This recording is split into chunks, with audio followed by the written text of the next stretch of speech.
Meepo with Troll's Battle Trance. Yeah. Buildings will just disappear. They're not wanting to go too far forward here. Again, if they can hold out and just somehow find that perfect fight for themselves, that's where you end up winning the game. And, I mean, it doesn't matter how well OG have played throughout the whole course of it. If Empire are able to find that and take down those objectives. So, next couple of minutes, how do you feel like OG want to try and play it out? Very slow. Just control the game. They're doing what they need to. Top and mid lane are pushing in right now. Get bottom pushed out. Build up that Octarine on their Arc Warden so you have even more split pushing power, and just wait for the opportunities to present themselves where Ana can just blow somebody up, or Jerix has caught someone out of position with an X marks the spot or something like that. You know, it's Empire who have to have more of a game plan naturally. Like, oh, Eul Scepter, Torrent, a little bit off the mark. They are still going to be able to contain and kill off that Sand King. So Gem down and Aegis done.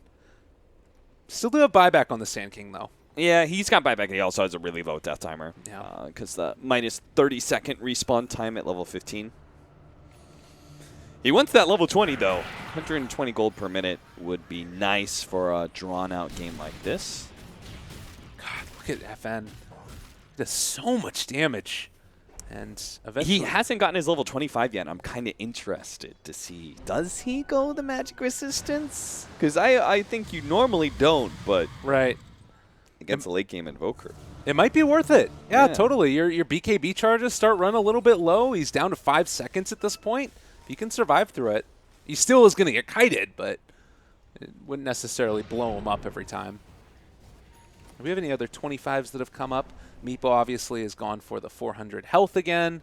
Yeah, we'll still wait to see what that troll is, but possibly the final countdown for Empire. that was my final countdown. I liked it. Thank you. Yeah, Scythe, Octarine. There's like still a lot of growth in OG. Oh wow. That was really close. Still a lot of growth in OG, though, you say? Yeah, it's just like you don't need to rush things too much, though. They're moving fast across the map trying to catch Empire right now. They've almost got him. Oh, they got the X. They pulling him back in. The boat as well to push him. Chappie finally going to get caught out. Buyback is going to be there, but it hurts to have to spend it. Yeah, most certainly does. It's what we were talking about, right? Like, just split push and like get all the lanes pushed in until you see an opportunity like that. And once OG spotted it, they moved real quickly. Yeah. Catch him out. Now, here's a question. Base race. Is there any chance that we see that happen? Like, could Empire try and keep this bottom lane pushed out and just say, screw it, we're going to be going for the tier 4s? Is that something with this lineup that they could aim towards? I don't think Empire's experienced enough to be able to make that kind of call. Okay. You have to have a lot of experience and a lot of understanding of everything that's going on in Dota in order to make the call for a risky play like that. To just, you know, like, oh, it's all TP bottom, let's just go for the base race, you know?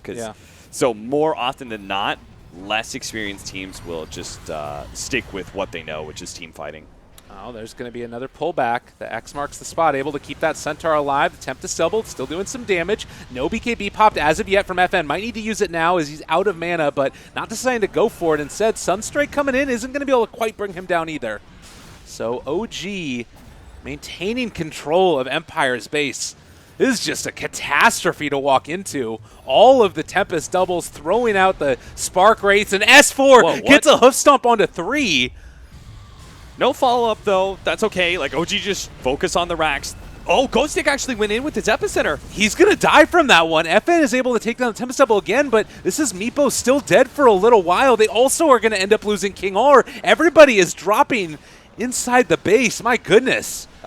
Chappie now jumps in. They've actually got the boat out and perfectly controls that one meeple. They're going to blow it up pretty quickly. All right, Chappie's going to end up falling in just a second. Ghost Scepter not able to keep him alive. Buys back immediately. Needs to get back into the fray, though. Can they bring down Ana? Right click's coming in from FN. It's not nearly enough. Fire Blast as well. It's going to be able to bring him low, but that is just the Aegis. No Tails Tempest Double is still there, and S4 with the Hoof Stomp. They're going to keep control and keep running at Empire, who just do not have the answer that they need. Tornado lift up and Sunstrike to strike them down. Chappie is gone, Ana unstoppable, and it's looking like OG are ready to die Fountain. They don't give a damn anymore. Yeah, there's just no way FN by himself can be the damage dealer to push back OG, so they're just going to dive into this.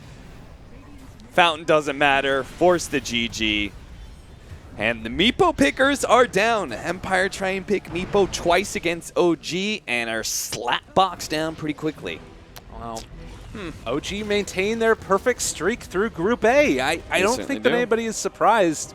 Does this change your impression of Empire at all, or do you still think that they're one of the teams to watch out for in this Group A? I think there's still enough question marks about them. You know, like I am not convinced that Empire, even if they do play second in their group, are going to have success. I don't think that's going to translate necessarily into success going into playoffs. So Empire, you know, they look better to me than I expected. They definitely seem to have trained, prepared for DAC. But obviously that would be a very miraculous transformation to all of a sudden be able to challenge what is arguably the best team in the world right now in OG.